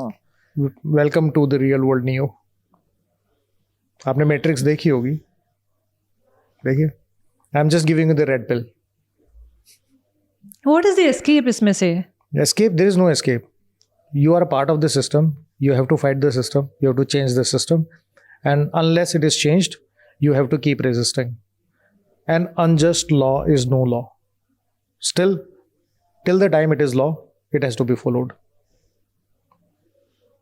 I don't know what note to end this episode on, विकास जी। मैं अपने एपिसोड में द जर्नी विद इन के बाकी एपिसोड्स में कोशिश करती हूँ कि लोगों को ये हम कुछ ना कुछ इनपुट्स दे पाएँ कि वो अपनी लाइफ को मास्टर कैसे करें, अपनी बेस्ट लाइफ कैसे क्रिएट करें। बट आज हम जिस टॉपिक पे बात कर रहे हैं वहाँ पे लाइफ, डेथ, एलिगेशंस, बिट्रेयल, झूठ, सच, इतनी सारी बातें हो रही हैं कि I am just kind of out of my head space to end this episode कि हम क्या कंक्लूजन दें, क्योंकि जो हम सोल्यूशंस की भी बात कर रहे हैं, बहुत ऐसे कॉन्क्रीट कोई सोल्यूशन नहीं दिख रहे हैं। लॉन्ग टर्म सोल्यूशन नहीं है कि पार्लियामेंट में आए, लॉ हो, चेंज हो, तो बहुत लॉन्ग टर्म में होगा। जो लोग आज फंसे हुए हैं उनकी सिचुएशन में कोई रिलीफ का ऑप्शन मुझे नहीं दिखाई दे रहा है। विकास जी, आज इस कॉन्वर्सेशन में मुझे बहुत कुछ सीखने को भी मिला और बहुत सारी डिस्करेजिंग बातें भी हुई हैं, जिसमें ऐसा लग रहा है कि होप बहुत कम है। एक छोटी सी खिड़की तो है, अब वो खिड़की कौन खोलेगा, फिर उसके बाद उस पर कितने लोग चलेंगे, कैसे वो रास्ता बनेगा, कैसे नया लॉ बनेगा। लेकिन आई होप जो लोग अभी प्रेजेंटली इस सिचुएशन में हैं, जैसा कि आपने कहा कि फ़ाइट ज़रूर करना है और एंड तक फ़ाइट करना है, और अपनी लाइफ को प्रेशियस समझें, एटलीस्ट ये वो मैसेज लेके थोड़ी हिम्मत बांध पाएँ। I am sure Atul ji ने कुछ और लोगों को इस केस से हिम्मत दी होगी। मैं उनके वीडियो का कमेंट सेक्शन भी देख रही, तो बहुत सारी लड़कियां भी उनके सपोर्ट में हैं कि ऐसी औरतों के खिलाफ भी लॉज आने चाहिए। अब सिर्फ मेन राइट्स की बात नहीं कर रहे हैं, लड़कियां भी बात कर रही हैं। और शायद इसी तरह वुमेन एम्पावरमेंट की भी जर्नी शुरू हुई थी कि सिर्फ औरतें ही अपने हक की लड़ाई नहीं लड़ रही थी, जब आदमी आकर उस लड़ाई में जुड़े तो ज़्यादा वो एम्पावर हो गई। सो आई रियली होप कि कुछ वैसा सा हम यहाँ भी देखने को मिले हमें आने वाले कुछ सालों में। होना चाहिए, होना ही चाहिए। There is no other alternate, there is no other option. आप इंसान को इंसान समझें। और जहाँ तक बात रह गई है इस तरह की सिचुएशन में, देखो, life is going to give you shit. ऐसा नहीं है कि आप आज कुछ अच्छा कर रहे हो और आपको गलत रिजल्ट नहीं मिलेगा, मिल सकता है। But before ending your life, I always tell people कि सिर्फ ये मत देखिए कि आपने अपनी लाइफ जो है उसको ख़त्म कर लिया है। आपके बाद आपके माँ बाप हैं, माँ बाप के ज़िंदा रहते हुए अगर बेटा मर जाए, कुछ हो जाए बच्चों को, तो उससे बड़ा दुख किसी माँ बाप के लिए नहीं होता। At least think about them. आप तो लड़ झगड़ के, आप मेहनत करके उस फाइनेंशियल बर्डन को तो पूरा कर लोगे, बिकॉज आप इतना तो बोलोगे I am not able to comply with the order. धीरे धीरे करके बराबर हो जाएंगी चीज़ें, फाइट करोगे, कुछ ना कुछ होगा। लेकिन अपने पीछे जो आप लेगेसी छोड़ रहे हो, जो पेन छोड़ रहे हो, मरने वाला is the most, how do I से, मरने वाला जो है that is the most fortunate person. जो जिंदा रहते हैं वो दुख पाते हैं। तो माँ बाप के बारे में तो एटलीस्ट सोचें। कितना आयरॉनिकल है कि दोनों सिचुएशंस में ही जो इंसान चला गया वो भी इतने दुख, इतनी परेशानी, इतने हरासमेंट, इतने गिल्ट के साथ गया, और जो लोग रह गए हैं उनकी भी ज़िंदगी के आगे के जो साल हैं वो इसी दुख में जाने वाले हैं। ये रोज़ का काम है, कोर्ट में कुछ ना कुछ चलता रहता है। बहुत फॉल्स एलिगेशन लगते हैं, बहुत फॉल्स केसेस हैं, और it is everyday life for those people जिनके अगेंस्ट झूठे एलिगेशन लगे हुए हैं। विकास जी, सिचुएशन बदलेगी कैसे? लॉ में जो रिफॉर्म्स की ज़रूरत है, पहले तो कौन से आपको लगता है 3 बड़े रिफॉर्म्स अभी मैरिटल लॉज में आने चाहिए, और ये लगेंगे कैसे, होगा कैसे ये? देखिए, पहली बात तो ये है कि जो रिफॉर्म्स हैं वो दोनों को बराबर मिलने चाहिए। जो हस्बैंड है उसको भी बराबर राइट होना चाहिए, वाइफ है उसको भी बराबर राइट होना चाहिए, at least in the appropriate cases ये होना चाहिए। दूसरा, जो झूठी गवाही देते हैं, झूठी इन्फॉर्मेशन देते हैं, उनके अगेंस्ट जो सज़ा है वो ज़्यादा होनी चाहिए, जिससे कि उनको डर लगे। और तीसरा, उस तीसरे प्रोविज़न का, यानी कि आप झूठी इन्फॉर्मेशन देते हैं उसके अगेंस्ट कार्रवाई होनी चाहिए, कोर्ट को भी प्रोएक्टिव एक्शन लेना चाहिए। अगर आप नहीं लोगे एक्शन, अगर आप छोड़ दोगे किसी को कि चल ठीक है, लेडी झूठी गवाही दे दी तो दे दी, या झूठी इन्फॉर्मेशन दे दी तो दे दी, कोई बात नहीं, तो you are creating another generation of those females जो ऐसा ही करेंगी, जो इस लॉ का मिसयूज़ करेंगे। मिसयूज़ ही करेंगे। जब देखा कि यार सिंपल सी बात है, आप घर से बाहर गए, आपने रेड लाइट तोड़ी, कोई चलान नहीं हुआ, देख रहे हो कि सब लोग यही कर रहे हैं, तो आप भी करोगे। वहाँ ट्रैफिक जाम भी लगेगा, कल की डेट में एक्सीडेंट भी होंगे, लोग भी मरेंगे, तो ये तो होना ही है। इसको ठीक करने का तरीका पार्लियामेंट के रास्ते से, उसके अलावा कोई ऑप्शन नहीं है। One of the parliamentarian should bring this bill in the parliament, और बाकी लोगों को इसके ऊपर वोट करना चाहिए कि इन लॉज को जहाँ पे भी जेंडर न्यूट्रल किया जा सकता है एटलीस्ट उतना किया जाए। एटलीस्ट कोई प्रोवाइजो ऐड कर दें कि भाई इस एरिया के अंदर अगर ये इनकम स्टेटस है हस्बैंड वाइफ का, तो ये सिचुएशन में ये राइट मिलेंगे। Vikas ji, on this note I would like to thank you for coming on the journey within podcast. आपने यहाँ पर आकर कुछ बहुत ही बोल्ड बातें हमसे शेयर की और what I really like this कि आपने कुछ भी शुगर कोट करने की कोशिश नहीं की। आई रियली होप कि जो आपने कुछ सजेशंस दिए हैं कि किस तरह से लॉज बदले जाएंगे, उसका एक लंबा रास्ता ज़रूर है बट एक रास्ता है। वहाँ पर हम लोग अपने वोटिंग राइट्स को बेहतर समझें, हम वोट करने जाएँ, हम ये समझें कि हम किन्हें वोट दे रहे हैं, हम अपने मुद्दे बेहतर तरीके से उठाएँ। और जैसा कि मेंस कमीशन की बात जो चल रही है अभी, उसमें I would request the ladies कि जो वो हैं वो भी पार्टिसिपेट करें। मुझे लगता है इस केस के बाद बहुत सारी औरतें मेरी ही तरह काफ़ी मूव हुई हैं और चाहती हैं कि जो आदमी हैं उनको भी उनका हक मिले और उनके लिए भी कानून बनाए जाए। आई रियली होप कि जो जो पॉजिटिव्स हमने इस कॉन्वर्जेशन के थ्रू निकालने की कोशिश की है, आई रियली होप वो जिन लोगों को ज़रूरत है उन तक पहुँचे। First of all thank you for inviting me. और मुझे भी उम्मीद है कि एटलीस्ट लोगों को ये पता लगे कि कानून उनके अगेंस्ट अगर काम कर रहा है तो उनको अपने प्रिकॉशंस लेने चाहिए। अगर फिर भी कुछ ऐसा सिचुएशन हो जाती है तो they should also think about the other members of the family. और तीसरी चीज़ कि अगर कोई चीज़ है जो उसको चेंज करना है तो एक दिन में नहीं होगा, अगर कोशिश करेंगे तो एक दिन ज़रूर होगा। Thank you for ending this conversation on this positive note. I really hope कि ये बात उन लोगों तक पहुँचे जिनको इसकी ज़रूरत है, जो आज अपनी सिचुएशन में खुद को होपलेस पा रहे हैं, जिनको समझ नहीं आ रहा है किससे बात करें, क्या बात करें। जब हम एक लॉयर के पर्सपेक्टिव से अपने राइट्स के बारे में जानते हैं, या फिर ये लीगल बैटल अगर बहुत ट्वीक्ड भी है एक जेंडर के पक्ष में, तब भी आप क्या कर सकते हैं, थोड़े से हमें होप का रास्ता मिलता है तो एक हिम्मत बन जाती है। Really hope this conversation reaches out to the right people. Hope so. Thank you. Hare Krishna. Thank you for watching this episode.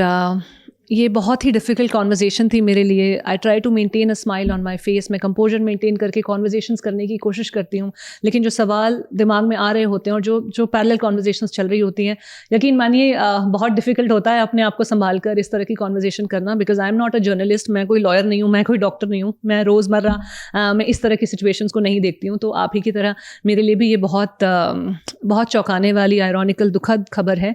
लेकिन आज हमने स्पेशल एपिसोड के थ्रू कोशिश की कि हम अपने राइट्स को थोड़ा और बेहतर जान पाएँ, हम इस सिचुएशन में हमारे देश की क्या हालत है उसको बेहतर समझ पाएँ, ताकि हम एटलीस्ट अपने आप को प्रोटेक्ट करने का कोई रास्ता तय कर पाएँ।